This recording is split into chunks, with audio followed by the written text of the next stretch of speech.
Okay, major scales. Dun, dun, dun, dun. This is an informal talk on major scales. And this is because this is about informing both musicians and non-musicians, talking about it from a place that maybe even people who play major scales haven't thought of. But truthfully, I'm seeing a lack of that these days in music education. I don't see a lot of scales being taught. I don't see a lot of theory. And that is also historic because there's many people who are decent. And I'll speak only from piano because piano and voice are the main instruments that I'm involved in. But a lot of times when you have classical music, you just don't have, an understanding. You don't need to understand the theory. The way that classical music has been taught, it's really just notes on the page, incredible dexterity in the fingers, maybe some interpretation.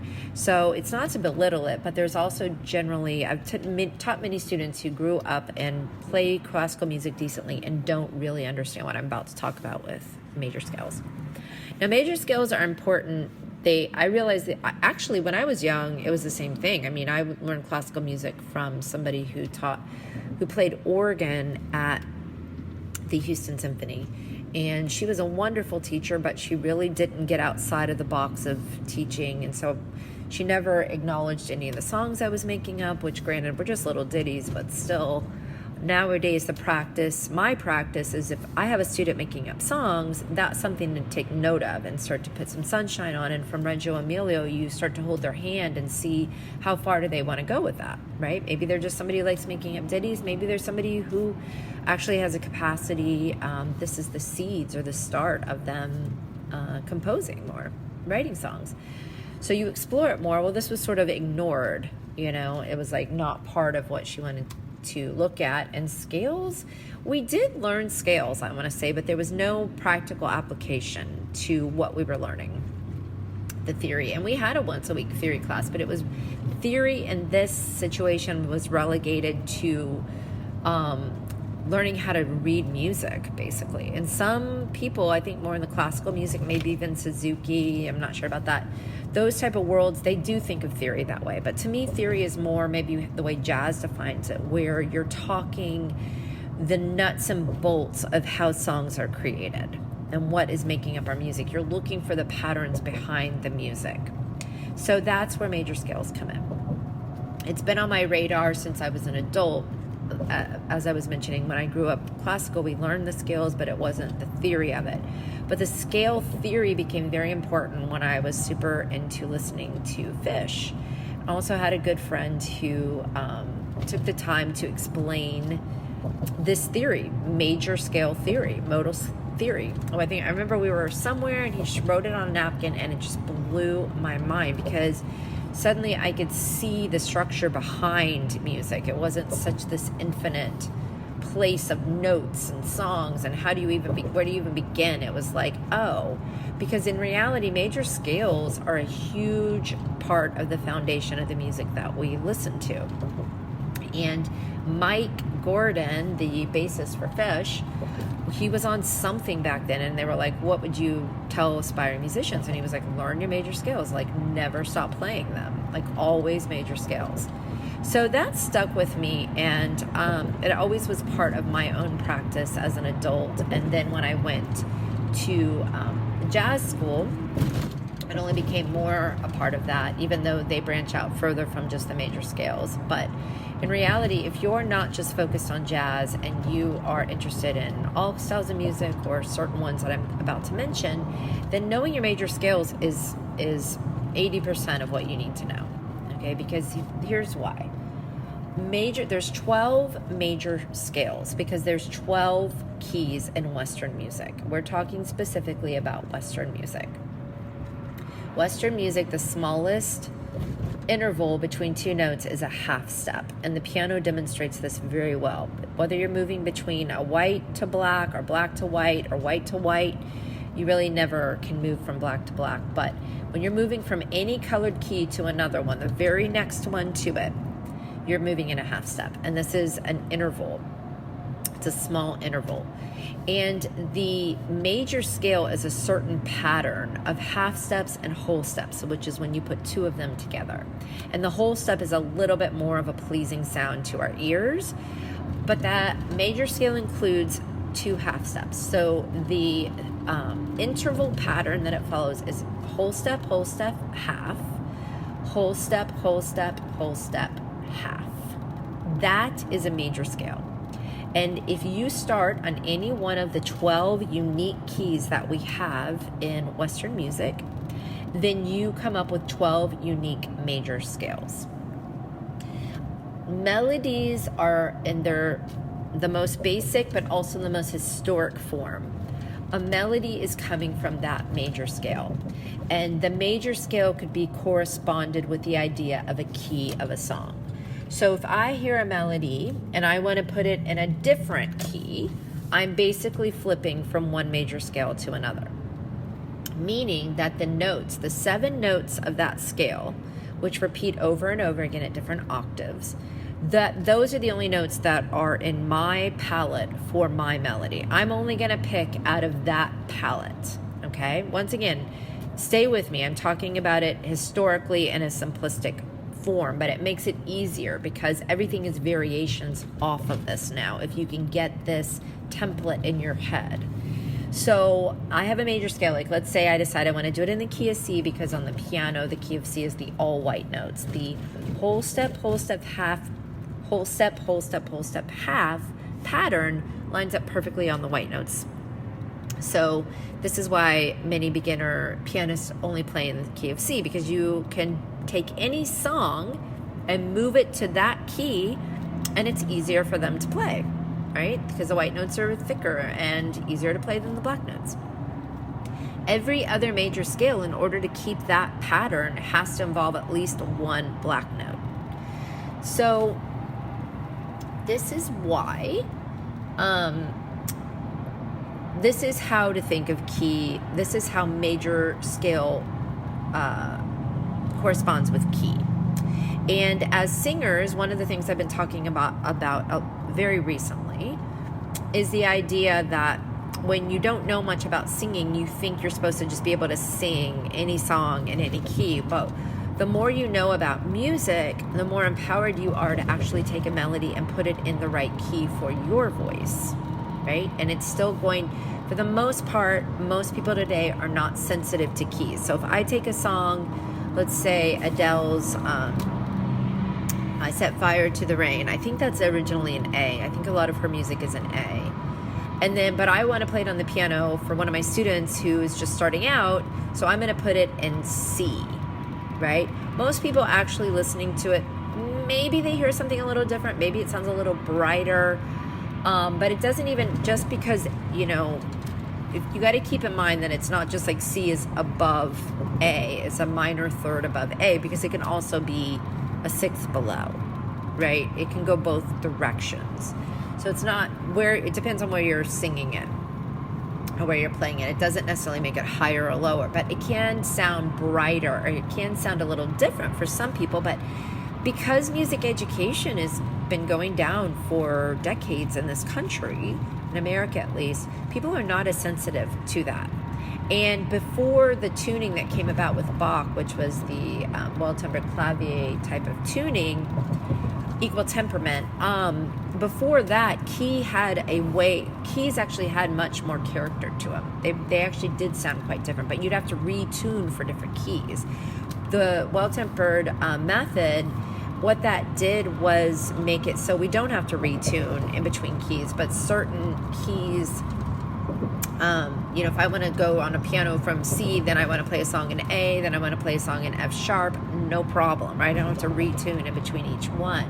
But there's also some cheating going on in order to do that. You don't have as perfect of intervals, such as the fifth or the octave. I'm not actually sure if, I'm just saying examples of intervals. I'm not sure if those are the ones that are cheated or not, but you have to cheat a few to kind of get that there. So back in the day, the keys themselves had a much stronger quality. So major scales, that the melody in songs in their most simplistic form would be a melody that's made out of this major. I have 7 notes in a major scale, and I come up with a pattern. A melody is 1 note at a time, and I come up with a pattern using only those 7 notes, but I can use them at any octave, right? So I might be singing an octave. I might have 2 different C's, etc. in this. The harmony is the other part to the song, okay? The harmony is what is being played like with chords. So more than 1 note played at a time is a chord or a harmony, and that is meant to support the melody, and that also comes out of the major scale. Because if you play a triad, which is the most fundamental building block of a lot of Western music, historically speaking, up until when jazz got really into 4-chord voicings or shell voicings of 7th chords, but even there, triads are embedded in it. The triad is the basic building block, and it's a 3-note chord where you just simply skip over. Like, let's say you're playing it as a pianist would play it, but triads are in all instruments. My pinky, my middle finger, and my thumb would be playing a note, and the notes that would be under my 4th and my 2nd finger, I'm skipping those. So I'm skipping over a 3rd. It's made up of a major 3rd and a minor 3rd on top. So that's a triad. So basically it's a 3-note voicing.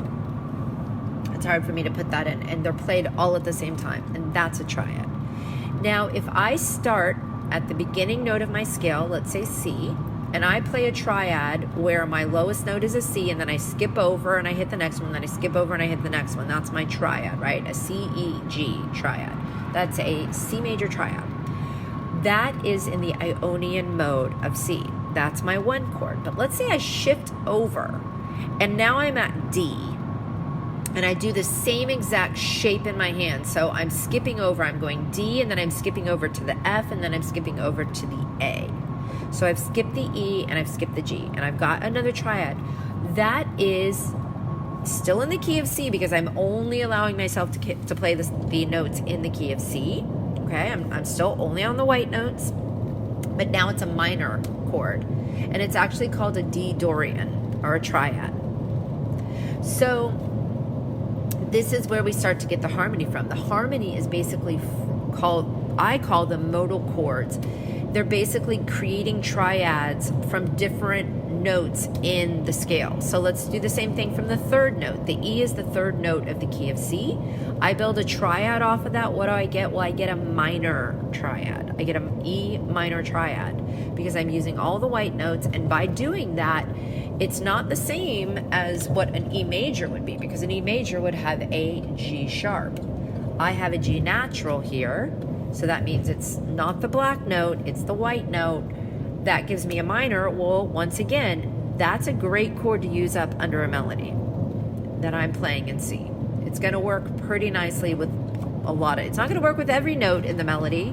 Some are better than others, but it's where you want to go to kind of shop around for what chord you want, okay, if you want a minor sound. Next, we get to the 2 most popular chords used from this. That is the 4 chord, which you might have heard of. That is starting at the F, we're skipping over the G, we're hitting the A, we're skipping over the B, we're hitting the C. So that is a F major triad, and that is our 4 chord in the key of C. That is used a lot, okay, especially in blues. Kind of really got used a lot in blues, but also in classical music all the way back, okay? Then we get to the 5 chord, the 5th note of the C scale. C, D, E, F, G is G. And if I build a triad off of that, I get a G triad, I get a G major. And this is called the mixolydian, or the dominant chord. This is the most fundamental interplay between 2 chords in music, the 5 to the 1. So my 5th chord to my 1 chord is basically used in almost every piece of music. Now, back in the day, that might be all you have. That might have been the chord movement under a melody, okay? Historically speaking, and in folk, and even going back to like Gregorian chant, that was some of the movement happening there. Nowadays, most things aren't as simplistic as that, but as we're going to talk about it in a minute, pop music is still quite simplistic. And in most music, you're going to have a 5 chord, even though it might be decked out as a 7th chord, but we'll get into that later. So let's keep moving to the modes of the scale. Next is the 6th note of the major scale is A.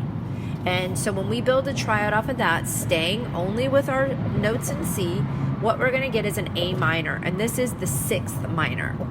This is also where, if we were to play a scale, like an A to A scale, but only using the C, the parameters of C major, so only using those white notes because that's all we've got in C, right? We're not stepping out of the key of C, but we're not going C to C for a scale now, which is our major scale. We're going A to A, the 6 to the 6. What do we get? Well, we get the relative minor. Relative minor. Yes, sir. This is a very important relationship between the 6 and the 1. This is probably the most popular minor scale that we use because we, unlike the major scale, we don't have just one major. We don't have just one minor. Major, we have one major. Okay, that's it. That's why it's such a great foundation to work with. But there's more than one minor we work with. This is arguably the most popular, and it is called the relative minor because it is also used in key signature. Like, for example, if I want a song in A minor, I'm going to give a C key signature, okay? We'll talk more about that at a different time for the key signature, but just think key, okay? But I start on the A, and that's how you know that it's actually A minor because it's the relative minor. Everybody knows this relationship. There's a lot of interplay in songs between moving from the major to its relative minor, okay? It can even be considered a type of modulation depending on how you handle it.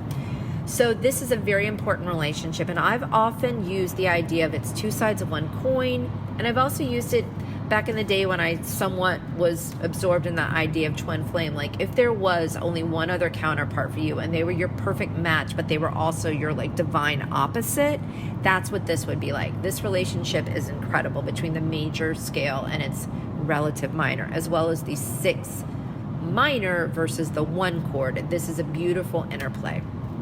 Before I talk about the very last chord, or in this modal chord situation out of the C major scale, I want to mention that in most pop music today, you're dealing with 4 chords: the 1, the 4, the 5, and the 6 minor in some variation of that. And that is no lie. I'm not kidding. In fact, I just saw a super funny video about a girl who, I might try to re-put it on my page, that like was doing like she called it every Taylor Swift song, and she was singing exactly about moving from the 1, I think it was like the 1 to the 6 minor to the 4 to the 5, and she was super funny about it, and then got more into it, but I didn't see the whole video. So trust me, it's not just Taylor. Honestly, most pop music is that way. The music in the 50s was that way. A lot of things besides jazz, you're going to be able to get away if you only know those 4 chords with actually learning quite a bit of music. And before I explain the last chord in there too, these chords are mostly, the ones we've already talked about, these 6 different chords are mostly what's being used in music too for the harmony.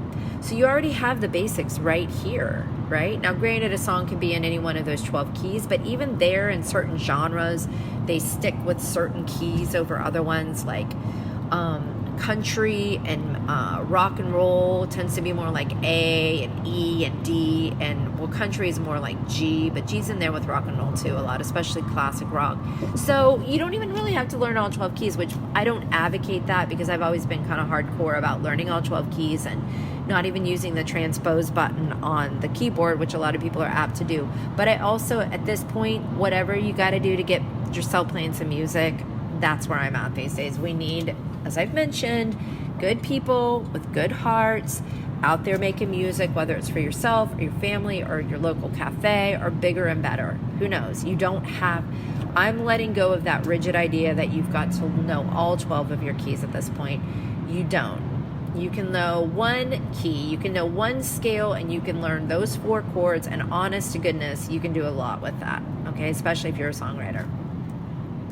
The other thing I'm going to mention is that a lot of songs, like Beatles are a great example, where they might be largely that, those 4 chords, but they typically do one interesting thing, and there's a lot of songs that do this. So I don't want to give the impression that every song is completely within its scale and scale/key and completely only uses those chords that we've mentioned that are within the key, oftentimes there might be one moment in the song, like Hallelujah is a perfect example, where it steps out with like I think it's a 6 or a 5 major.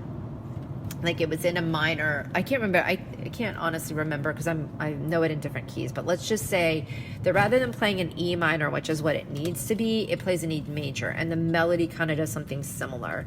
A lot of songs do that. For 1 second, it might step up a half step out of it, and that brings attention to it, right? But there is a level of dissonance stepping out, and jazz does it all over the place, right? They're modifying. There might be several keys within a song in jazz. And classical music back in the day ended up, it would depend on the movement, right? But it was more complicated in the arrangement of it and the dexterity of being able to play it than it was necessarily of the key structure or even the chords. And they didn't really use 7 chords that much. They used a lot of triads that they might be playing in like Lydian.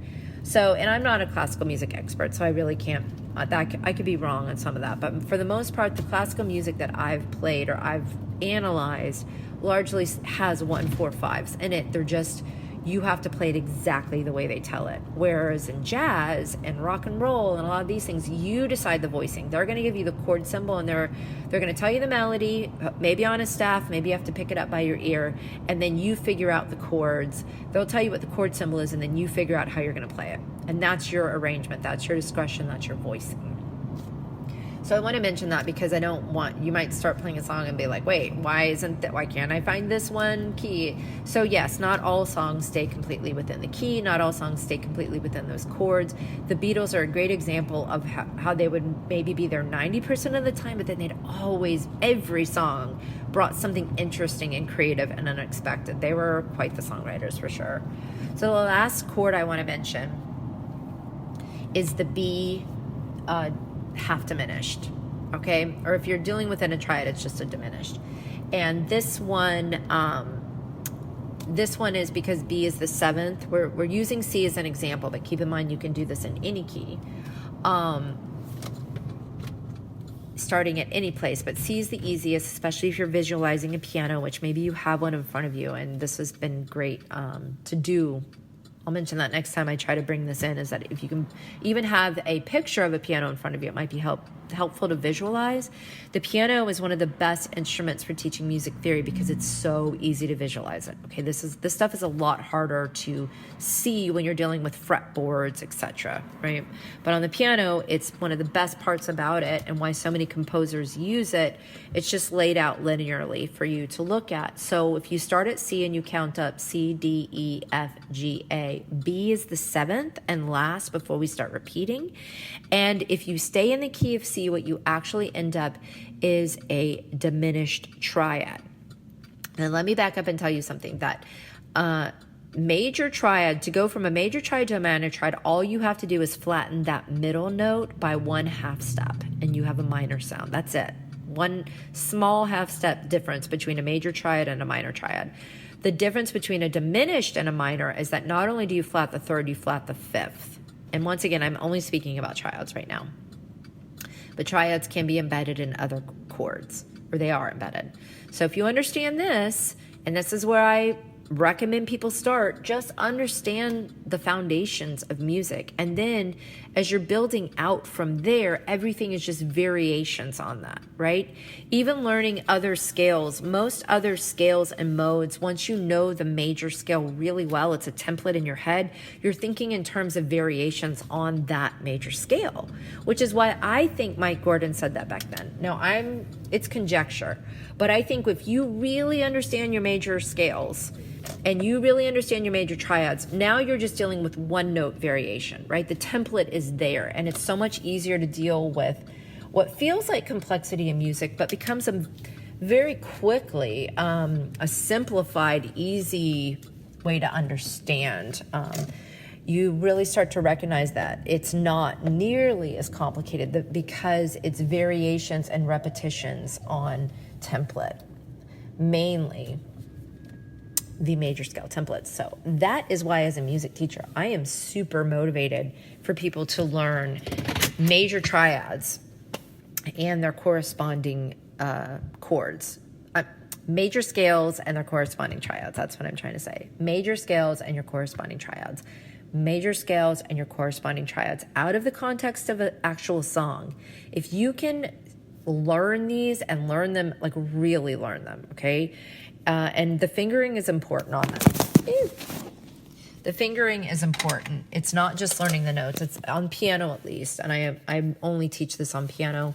The fingering is very important that you learn as well, but also you're learning more than the fingering. You're learning the templates for the music that you maybe want to compose in, that you want to learn. And so now when you pick up even a classical piece, you're seeing these components and you already have the muscle memories in your hands. And so the two are coming together. You're not having to learn a fresh batch of, it's not like every single note is new and unique and you have to learn every single note as it comes as a new thing. No, you start to see the patterns. You start to then connect it with the muscle memory in your hand, and you start to have much more instantaneous type of playing.